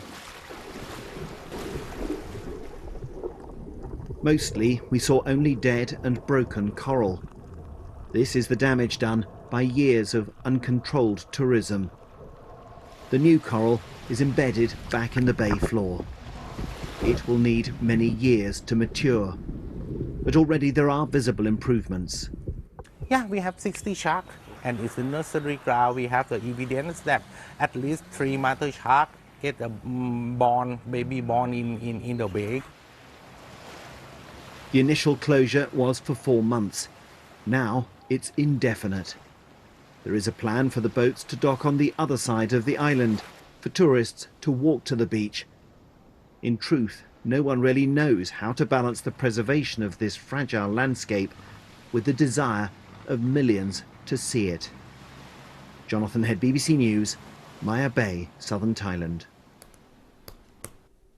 Virtual reality may go some way, I guess, but still not quite the same as being there, is it? Let's take a look at the weather prospects back here. Matt Taylor is at the map.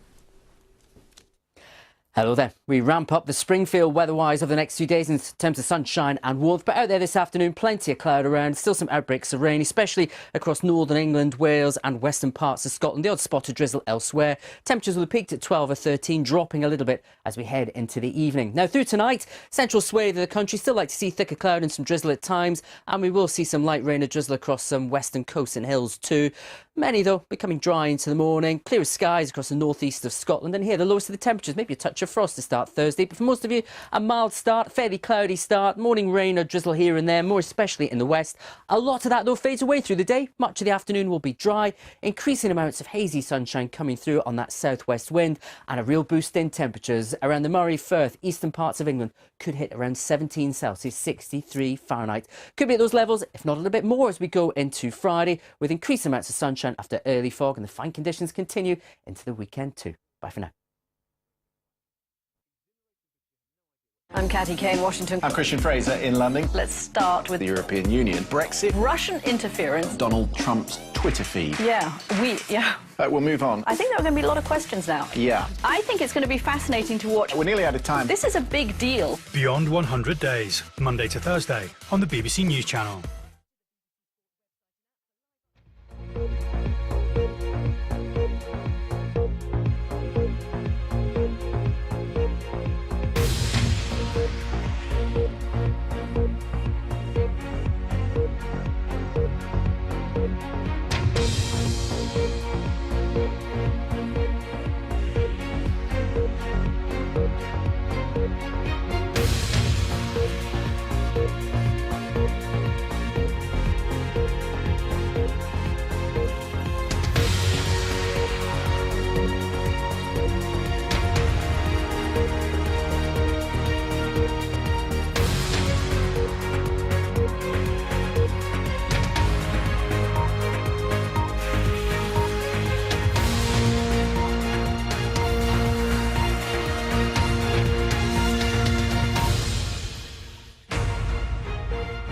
Hello, you're with Afternoon Live from BBC News. I'm Sean Lay, today at 3.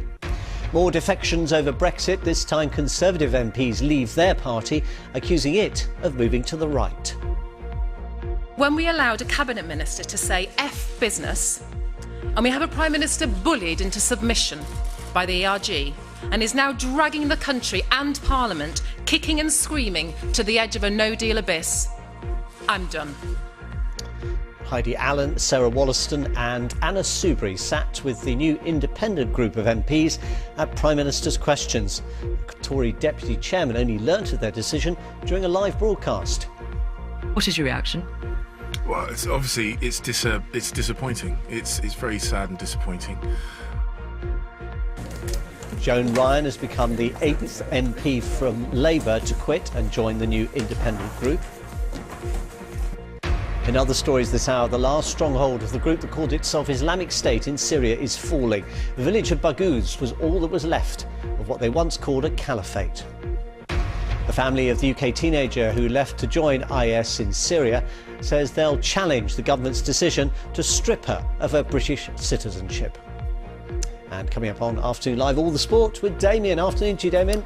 Hi Sean, England's cricketers have one eye on the World Cup, which starts here in May. They're just getting underway in the first match of a one-day series against the West Indies, which will provide vital practice ahead of the summer. News of their early progress coming later. Damien Johnson there. Thank you very much. More from Damien and Matt Taylor, who of course has all the weather this afternoon. Well, it might be a bit grey and damp out there for some of you this afternoon, but believe it or not, there could be a little bit of Caribbean warmth heading our way. I'll tell you why in the next half hour.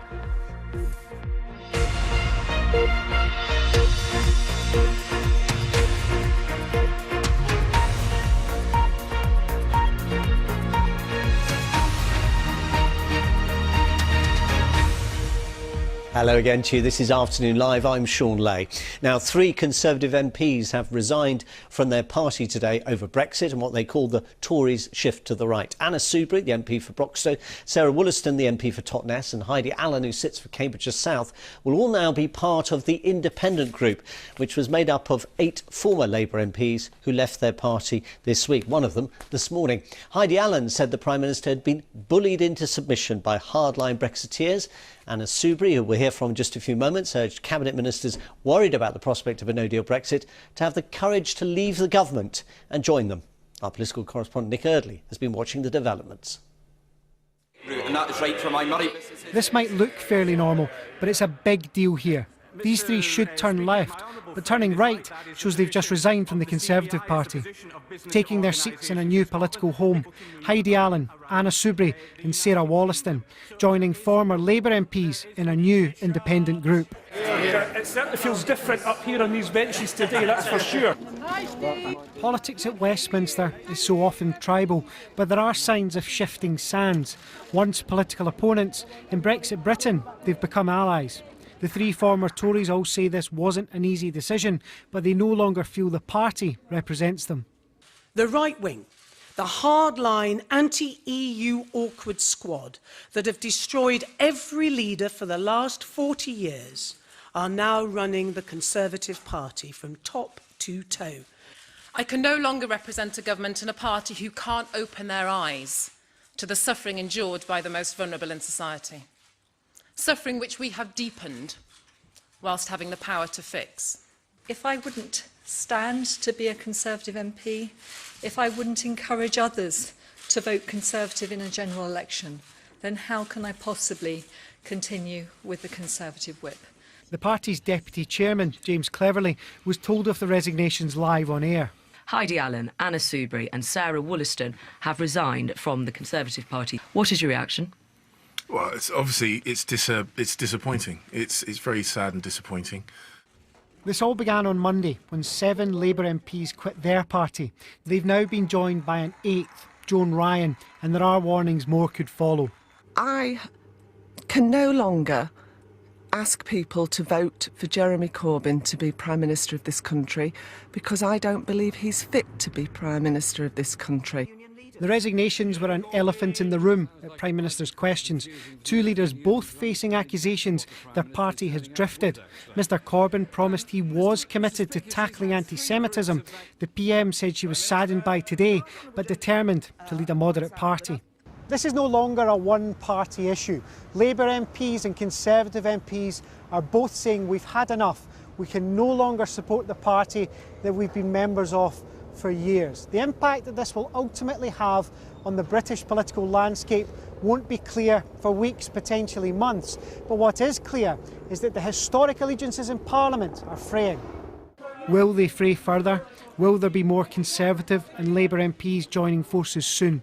At a turbulent political time, more questions about the future, with answers that are far from clear. Nick Early, BBC News, Westminster. And our chief political correspondent, Vicky Young, is in central London at the news conference held a short time ago with the third of those ex-Conservative MPs. Vicky. Yeah, that's right. I'm joined by Anna Soubry, of course, a former Conservative minister and now a member of this new grouping. Just explain to me how this can be more than just an anti-Brexit group. Are there things that you agree on with these former Labour MPs? Very much so. I mean, we know that we have far more in common than that which divides us. I know it's a cliche, but it's absolutely true. And I think for a number of us, we've known it for some time. And, finally, we've been able to do what some of us have been wanting to do for some time. And, Brexit is a catalyst, I think. And actually, Brexit's shown that all the main parties are broken. And, there's much work to be done in our country about the future, about the causes of Brexit, and also healing the great divides that have come out of it. And we all want to come together to play our part in that, recognising that both our parties have moved to the extremes and they aren't going to change. So we are going to have to make those changes as a group, and I just hope other people come and join us. The Liberal Democrats, of course, say that they are a centre ground political force. They have obviously a national profile. They want another referendum.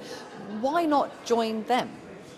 Well, I mean, I think that the old way of looking at things, I mean, our view is that all the political parties are actually broken. And I think the Liberals, of whom, of course, there are a number who I worked with in government during the coalition, so I have huge amounts of respect and a great deal in common with them. I think we just want a whole new way of doing things. And I would love it if Liberals would come and join us, come and sit with us and be part of this new movement, this new way of doing things in British politics. Because, simply, we can't go on like this. We just cannot, as a nation, carry on with the old-style tribal politics that is now moving to the extremes. I want to get back to that centrist but progressive way of doing things in 2019, frankly.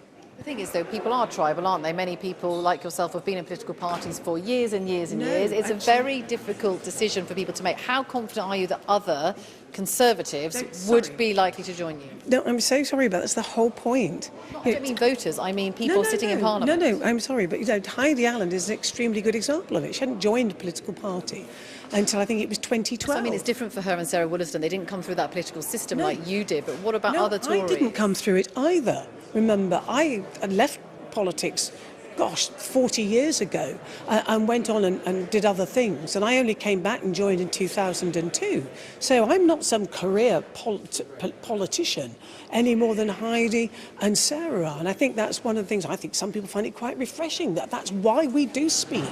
Frankly, we don't speak like politicians because we are open and honest and upfront about things. And this is it. It's about doing things that way.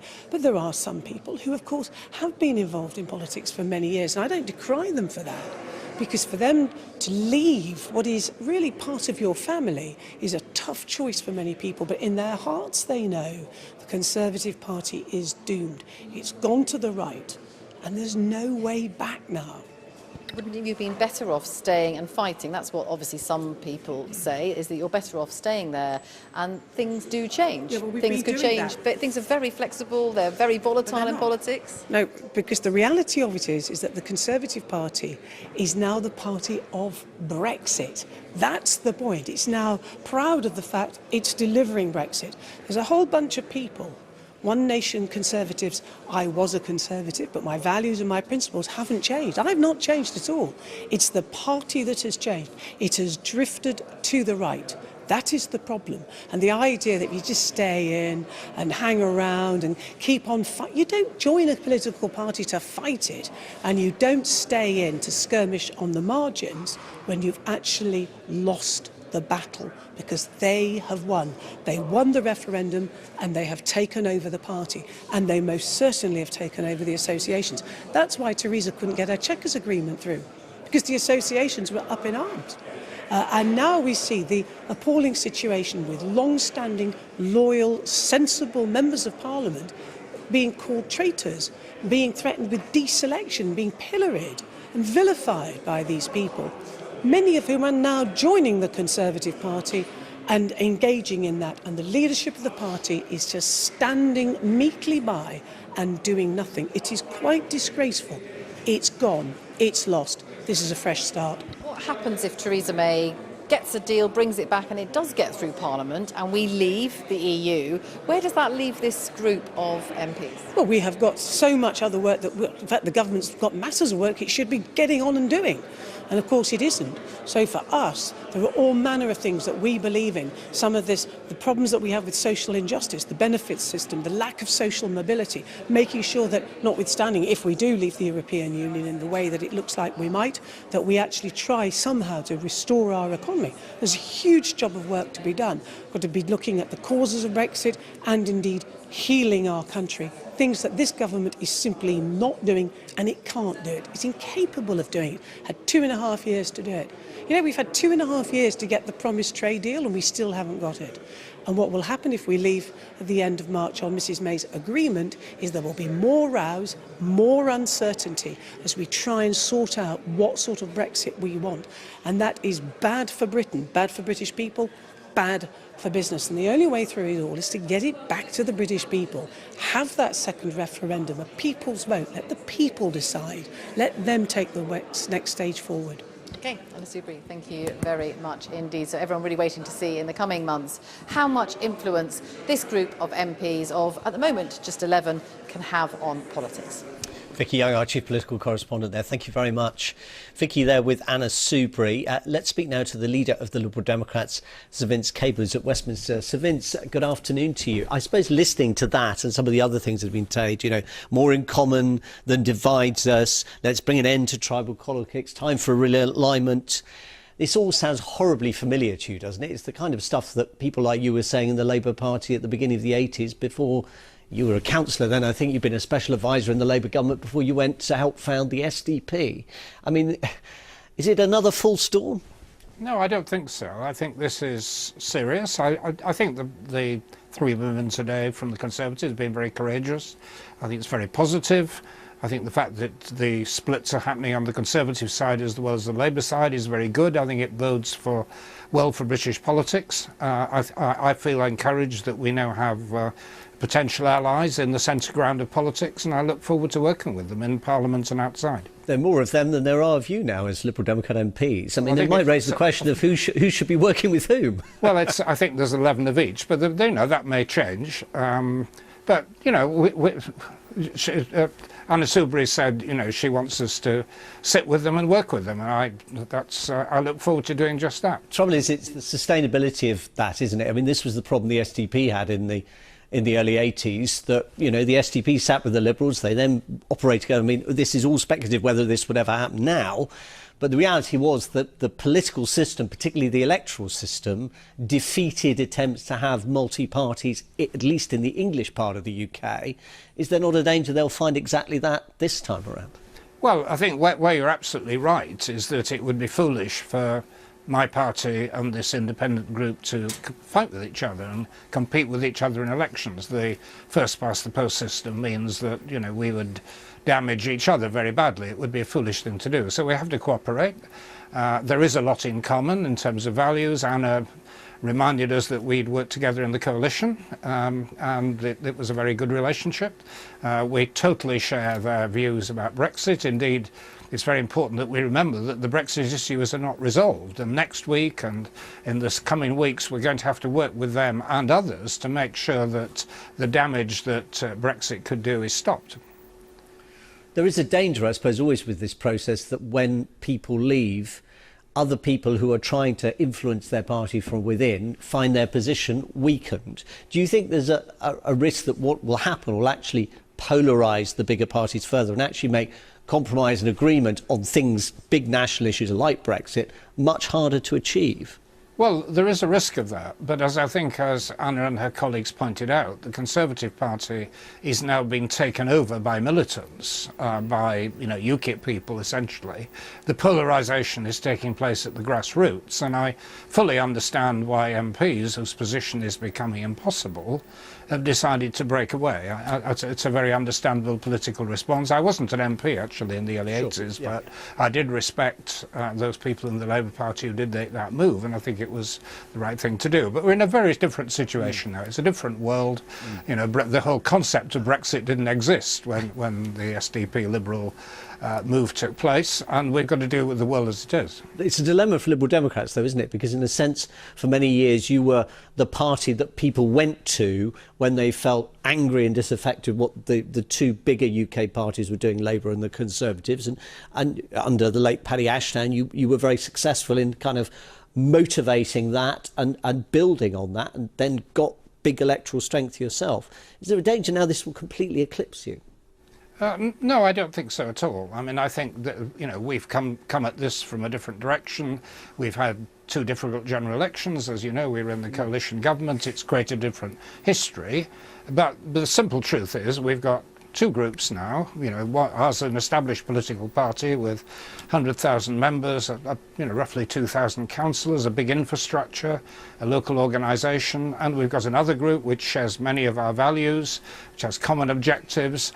I think it requires goodwill and common sense to work together, and I'm sure we will. But no infrastructure, and in a sense, that's the problem for them, isn't it? They don't have they have one thing in common very powerfully. I think I'm right saying all of them, and that's Brexit. But there's nothing else. And in a sense, once we get beyond the immediate electoral decisions on Brexit, they may find, as other groups of this kind of found before, that once they start trying to establish party positions, they start falling out with each other. Well, that's an issue they've got to face within their group, but I think that underlines the case for them working with us, and I have a completely open, positive approach to that. I very much welcome them. I think there's a complementarity of interests, that we shouldn't be competitive, and I think it will be very healthy for British politics if we manage to make a success of what's happening at the moment. And if you operate together, presumably that could, in the coming weeks and months at Westminster, leaving aside elections, have some impact on the dynamic there. I think it could. I mean, we're at the moment, in Westminster terms, the fourth party, which is a ridiculous situation. They are now emerging as a substantial group. I mean, together we are a much bigger force at Westminster, and that's what we're going to be working to achieve. Vince Cable. So Vince Cable, leader of the Liberal Democrats, thanks very much for joining us on this fascinating afternoon for British politics. You're watching Afternoon Live with me, Sean Lay, and these are our headlines. More defections over Brexit. This time Conservative MPs leave their party, accusing it of moving to the right. Live today is that the three Conservative MPs who resigned from their party over Brexit and what they call the Tories shift to the right. Anna Soubry, the MP for Broxtowe, Sarah Wollaston, the MP for Totnes, and Heidi Allen, who sits for Cambridgeshire South, will all now be part of the independent group, which already has 8 former Labour MPs. They left their party this week. Well, let's cross to our chief political correspondent, Vicky Young, who's in the Houses of Parliament with a former Conservative cabinet minister. Vicky. Yeah, that's right. These 3 MPs have decided to leave, mainly over Brexit, although they say that's not the only reason. And they say that even though the odds are stacked against them to have any kind of electoral success in the future, they felt that they just had to try to do something. Let's speak now to, as you say, the former Cabinet Minister, Nicky Morgan. What did you think when you heard the news that 3 of your colleagues had decided to leave the party? And particularly why, when Anna Soubry says the battle is lost, that your party has been lost to the right wing? Well, actually, I was very sad. I mean, these are 3 friends and colleagues. In particular, Anna is a fellow East Midlands Member of Parliament. I work with them very closely. I know how strongly they feel about Brexit, but they are extremely talented and hard-working members of Parliament. And I think if the Conservative Party doesn't feel like home for them, then that's really very unfortunate. I would say that I think it's better to stay and fight and shape the party that we want it to be, to reach out to all of our constituents, than to leave. But I understand and respect the decision they've taken. It's just not one that I would do or I would countenance. And do you agree with them at all that the Conservative Party is not a broad church, that actually it doesn't represent people in the way that they feel it should? Well, I don't agree with them overall, because I think that actually the Conservative Parliamentary Party, the membership is extremely broad. Councillors and activists up and down the country representing all sorts of different backgrounds. But unfortunately what has happened because of Brexit, which is now dominating our lives here in Westminster, I think all of the coverage of politics and everything else, is that all the things that people would like to be discussing, the things the Prime Minister talked about on the steps of Downing Street, the burning injustices, just get no airtime at all. And then, of course, we all react differently. I would say that means we've got to get an agreement in place, get the thing over the line for 29th of March, and then we can we'll carry on talking about Brexit, but we'll also be talking about lots of other issues too. Do you think that Theresa May should have done more to listen to people like Anna Soubry, Heidi Allen and Sarah Wollaston? They say that they weren't called in for chats. On the other hand, that those pro-Brexit MPs are always the ones who are the first through the door. Well, I happen to know that there were conversations with MPs on all sides. I think it's very difficult. And I think what happens is a bit of how MPs are handled. And once you begin to feel slightly disassociated from your own party, then it becomes a bit of a sort of self-perpetuating cycle. And people do stop talking and stop perhaps inviting people in. And then you stop reaching out and saying, I want to have those conversations. And that's when you can end up where you are. And that's a failing on all our parts. That's a failing on the part of leadership, on the whips, on fellow members of Parliament, not to say to people, actually, let's continue to talk and to engage. When it comes to Brexit, of course, you are working with others to try and get an alternative. There's been lots of speculation about where that stands now, those alternative arrangements, and the suggestion that this is now going to be about the future relationship talks, not about now, really, not about the withdrawal agreement as it stands. Well, my understanding is that the EU and the UK have had really constructive talks about what could be alternative arrangements. So there's an acceptance that alternative arrangements can work, but there's no doubt that agreeing them, putting in place everything for the 29th of March is very challenging. So actually those talks will continue. There'll be a proper resourcing of officials on both sides of the channel to make those arrangements become a reality. And they could very well obviously sort of supersede, if you like, parts of the backstop, the protocol, but it's going to take time for that to happen. So the question, I think, now is that ministers are obviously continuing to see what changes otherwise could be agreed or additional things put in place to reassure those of my colleagues who are still very unhappy about the backstop. Do you think that they would still have to vote through the withdrawal agreement? Well, look, at the end of the day, I think pretty well everybody in this place, bar one or two people, wants there to be a deal. I think the EU want there to be a deal as well. And the best way to avoid a no deal is to have an agreement put in place. Businesses want that certainty. I think it's right that we give the country a clear direction of where we're headed. And that's why I think everybody now is working very hard on the Conservative benches, backbenchers and ministers to see if we can get a deal in place that gets support from the majority of MPs in this House. You talked there about life beyond Brexit. It is hard to imagine at the moment, but if this grouping of MPs does become a party, if they try and occupy the so-called centre ground, are you concerned that that will be a problem for the Conservative Party and for the kind of Conservative Party that you want?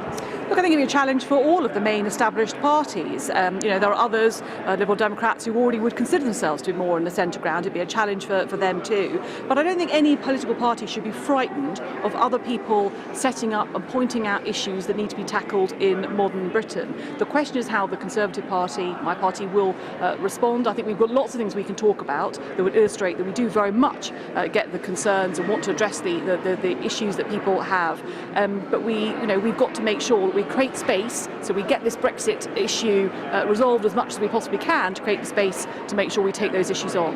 What would your message be to any other of your colleagues who are considering leaving the Conservative Party? Well, I would ask them to think again, think very, very hard. I think that any party, the Conservative Party, is best when we are a broad church with a big spectrum of opinion. That's how we reach out to people across the country. We need everybody, and I hope that people will have learnt some lessons from losing three very talented colleagues today.